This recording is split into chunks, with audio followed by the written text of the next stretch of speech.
কাচের বোতল বা পানির বোতল বা সরিষার তেল নিয়ে আসতো।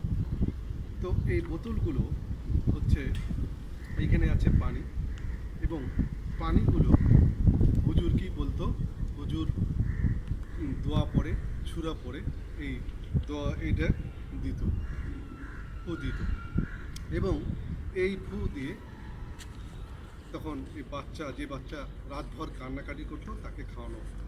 বলা হতো এই বাচ্চাকে জিন ধরেছে, এই জন্য সে রাতে কান্না করে এবং তাকে পানি খাওয়ানো। আজকে ভিডিওটির যে রহস্যটা হচ্ছে যে আপনারা যখন আমরা এই ওয়াটার ম্যাজিক, পানির যে একটা ম্যাজিক আছে, সেই ম্যাজিকটা আপনাদের বলব। মনে করেন এই পানিতে আপনি পানির সামনে কিছু ভালো ভালো কথা বলবেন, এই ভালো ভালো কথা বলবেন, আর আরেকটা বোতল নেবেন, এই পানির সামনে ওই বোতলে বাজে বাজে কথা বলবেন।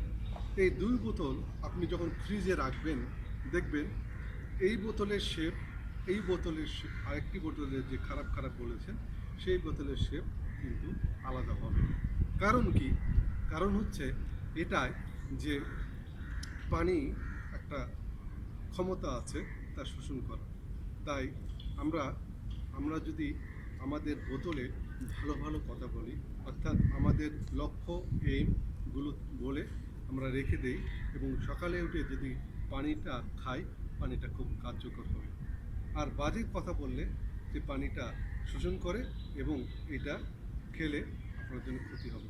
অতএব পানি খাবেন, এখানে এই বোতলে গায়ে লিখে রাখবেন আপনার লক্ষ্য উদ্দেশ্যগুলো লিখে রাখবেন, এবং সারা রাত ধরে এই পানিটি থাকবে।